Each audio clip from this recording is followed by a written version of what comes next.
Hello guys, welcome to our channel Fly High. My name is Prem Mishra and today we are going to talk about how to prepare for airline interview for type writing अगर आपने कर लिया तो airline interview के लिए कैसे prepare करें, plus में कौन कौन से सिलेक्शन प्रोसेस होते हैं जो कि आपको पता होना चाहिए अगर आप किसी भी एयरलाइन में जा रहे हैं, चाहे इंडिगो हो, चाहे स्पाइसजेट हो, गो एयर हो, एयर एशिया हो, एयर इंडिया हो, कोई सी भी एयरलाइन हो, तो कैसे होता है वो सारी चीजें बताने वाले हम इस वीडियो में। तो इस वीडियो को लास्ट तक देखेगा, प्लस में हमारे यूट्यूब चैनल फ्लाई को भी फॉलो कर दीजिएगा क्योंकि इन्फॉर्मेटिव वीडियो जो पायलट ट्रेनिंग से रिलेटेड होती है उसके ऊपर हम बनाते रहते हैं जो कि आपके लिए बहुत हेल्पफुल होने वाला है। तो हमारा जो पहला जो फेज होता है, अगर आप टाइप राइटर हो और एयरलाइन के लिए अप्लाई कर रहे हो, टाइप राइटिंग की वैकेंसी आई हुई है, तो कौन कौन से डॉक्यूमेंट्स आपके पास होना चाहिए, पहली जो रिक्वायरमेंट है। तो डॉक्यूमेंट्स में आपके पास जो होना चाहिए, करंट सीपीएल होना चाहिए, ठीक है। उसके बाद जिस एयरक्राफ्ट पे आपने टाइप राइटिंग किया हो, चाहे A320 हो या 737 हो या ATR हो, किसी भी एयरक्राफ्ट पे आपने टाइप राइटिंग किया उसका इंडोर्समेंट होना चाहिए, उसका आपके पास होना चाहिए लाइसेंस, ठीक है।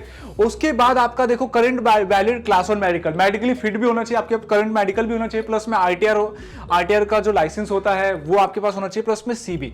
ये सारे डॉक्यूमेंट्स जो है, पासपोर्ट साइज फोटो, ये सारा चीज देना होता है आपको, फिर जाके आप अप्लाई करते हो एक अगर टाइप राइटर का वैकेंसी आया हुआ है तो जैसा कि हमने आपको बताया कैसे अप्लाई करना होता है अगर आप टाइप राइटर का वैकेंसी आया हुआ है तो पहला जो फेज होता है आपका रिटन एग्जाम होता है, ठीक है।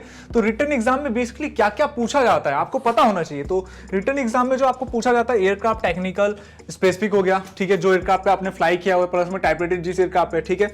फिर परफॉर्मेंस एंड सिस्टम नॉलेज आपका पूछा जाता है रिटन एग्जाम में कि आपको है कि नहीं है न्यू नॉलेज। उसके बाद सीपीएल प्लस में एटीपीएल सब्जेक्ट, ठीक है, प्लस में एप्टीट्यूड, मेंटल मैथ्स और इंग्लिश फ्लुएंसी, ये सारी चीजें देखा जाता है आपका रिटन एग्जाम में।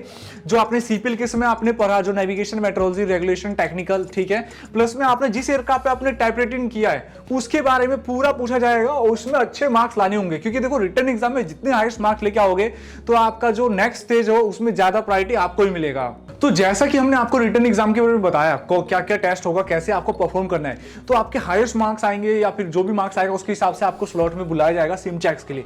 तो सिम चेक्स में बेसिकली होगा क्या, बेसिकली क्या होता है, वेरियस एबनॉर्मल सिनेरियो दिए जाते हैं based on skill and technology, basically उसके हिसाब से जो आपको नॉलेज होता है उसके हिसाब से दिया जाता है। और नॉलेज जो है कंडक्टेड अंडर DECA जो होता है फॉर्मेट में आपका होता है। तो बेसिकली क्या है आपका इसमें रियल लाइफ इवेंट में कैसे आप एयरक्राफ्ट को कंट्रोल करोगे, डीकंप्रेशन, इंजन फेलियर और इमरजेंसी सिचुएशन में कैसे आप करोगे, ये सारा चीज सिखाया जाता है। इसके लिए टिप्स क्या है, जो भी आप एयरक्राफ्ट के सिम के लिए जा रहे हो तो उसका जो लेआउट जो होता है ना, उसका जो प्रिंट आउट करके घर पे रख लो, उसमें सीखो कैसे स्विचेस का यूज होता है, कैसे करना होता है, आपके लिए बहुत हेल्पफुल होगा। प्लस में यूट्यूब पे जाकर वीडियो देखो, अच्छे वीडियोस जो कि आपके लिए बहुत हेल्पफुल होगा। CBTs देख सकते हो क्योंकि देखो जिस दिन आप सिम चेक करने जा रहे हो, ठीक है, तो उस समय का जो पर्टिकुलर टाइम है ना उसमें आपका परफॉर्मेंस अच्छा होना चाहिए। उससे पहले भले ही आपका अच्छा हो लेकिन उस जो पर्टिकुलर टाइम में आपको परफॉर्मेंस अच्छा रहेगा तभी आपको एयरलाइन सेलेक्ट करेगी और अगले राउंड इंटरव्यू में आप जा पाओगे।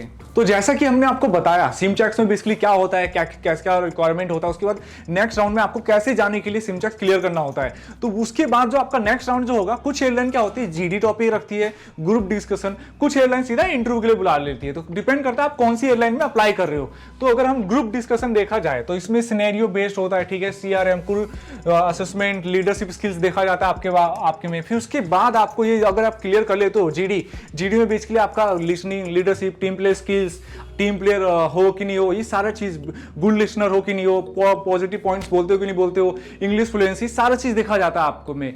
इसके बाद आपको फिर जैसे इंटरव्यू में आप जाते हो, इंटरव्यू में बेसिकली क्या है आपका HR राउंड होता है, ठीक है। पहला तो आपका HR हो गया, फिर टेक्निकल नॉलेज हो गया, आपका सिनेरियो बेस्ड होता है, पर्सनैलिटी टेस्ट हो गया, कम्युनिकेशन असेसमेंट होता है। तो बेसिकली जो भी आपने एयरक्राफ्ट पे आपने फ्लाइंग किया उसकी जो भी जिस पे भी टाइप राइटिंग किया या फिर CPL के समय जो आपने CPL एग्जाम क्लियर करने जो सब्जेक्ट दिए उसके बारे में पूछा जाएगा, सही से पूछा जाएगा। कैप्टन होंगे, HR मैनेजर होंगे, आपसे क्वेश्चन पूछा जाएगा। अगर आप सारे क्वेश्चन के आंसर सही से दोगे, ट्राई करो बेस्ट आंसर देने का, क्योंकि वही टाइम जो होता है डिसाइड करता है कि आप पायलट बन पाओगे कि नहीं बन पाओगे।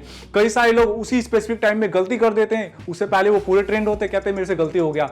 तो उसमें आपको अच्छे से परफॉर्म करना है तभी आप क्लियर हो पाओगे। और ये थोड़ा टफ होता है क्योंकि कंपटीशन भी नॉर्मल CPL और टाइप राइटिंग में ज्यादा होता है। तो आपको हरदम आपको एक्टिव रहना चाहिए, नॉलेज लेना चाहिए और जब तक आपका सिलेक्शन नहीं हो जाए तब तक उस टॉपिक को पढ़ते रहो जब तक एयरलाइन में आपका जॉब ना लग जाए। तो जैसे ही आप इंटरव्यू क्लियर करोगे, फाइनल इंटरव्यू, उसके बाद आपको एक मेल आएगा, कांग्रेचुलेशन आपका एयरलाइन में सिलेक्शन हो गया है। उसके बाद आपको LOI के लिए बुलाया जाएगा, लेटर ऑफ इंटेंट के लिए बुलाया जाएगा, ठीक है। उसमें कुछ चेक देने होते हैं, कैंसिल चेक जो होता है, डिपेंड करता है कौन सी एयरलाइन में। कुछ एयरलाइन में 30 लाख, 50 लाख, 20 लाख, डिपेंड करता है आप कौन सी एयरलाइन में ज्वाइन कर रहे हो। उसके बाद आपका ज्वाइनिंग हो जाएगा। फिर उसके बाद ये है, एक और चीज है, आपका मेडिकल भी होता है। मेडिकल जो है हम बताने वाले आपको क्या क्या होता है उसमें। तो इसके बाद जो आपका होता है कंपनी मेडिकल स्पेसिफिक होता है। जैसे देखो, आपने क्लास 1 मेडिकल आपने एयरफोर्स से कराया हो, बाहर से कराया हो, डी से होता है, डॉक्टर से। उसके बाद भी आपको कंपनी एक स्पेसिफिक टेस्ट होता है जो आपको देना होता है। देखते हैं कि हाँ मेडिकली फिट है कि नहीं, सारा चीज देखा जाता है। इसके बाद आपकी ज्वाइनिंग हो जाती है टाइपराइटिंग के बाद एयरलाइन में। फिर उसके बाद कंपनी प्रोसीजर्स क्लासेस होती है। उसके बाद आपको एयरलाइन में ज्वाइनिंग दिया जाएगा। फिर आप रिलीज होते हो। फिर उसके बाद आप फर्स्ट ऑफिसर, फिर सीनियर फर्स्ट ऑफिसर, फिर कैप्टन बनते हो आप। तो जैसा कि इस वीडियो में हमने आपको बताया, अगर आप टाइपराइटेड हो तो एयरलाइन में वैकेंसी कैसे अप्लाई करना होता है और क्या क्या स्टेजेस होते हैं, सिलेक्शन प्रोसेस कैसे होता है, और आपको कैसे आपको एक अच्छे से परफॉर्म करना चाहिए। क्योंकि देखो, अगर आपका रिटन एग्जाम और आपका सिम चेक हर चीज में परफॉर्मेंस अच्छा रहेगा तो आपकी चांसेस ज्यादा होंगे क्लियर करने की। तो जब भी आप CPL करो, टाइपराइटिंग करो, तो उसके बाद आप डेली पढ़ते रहो। नॉलेज रहेगा ना, नॉलेज जितना बढ़ेगा उतना सही रहेगा। क्योंकि देखो, जब तक आप रिटायर नहीं होते तब तक आपको परफॉर्मेंस मेंटेन करना ही होता है। तो परफॉर्मेंस अच्छा रहेगा तो एयरलाइन में जॉब भी सही रहेगा। तो ये मैटर करता है। प्लस में हमारा यूट्यूब वीडियो अगर ये अच्छा लगा हो, please like to our video, subscribe to our channel और बेल आइकन को जरूर दबा दीजिएगा। क्योंकि पायलट ट्रेनिंग से रिलेटेड वीडियो हम बनाते रहते हैं जो कि आपके लिए बहुत हेल्पफुल होता है। और कमेंट सेक्शन में कुछ भी डाउट हो आप हमसे पूछिए, हम ट्राई करेंगे आंसर देने का।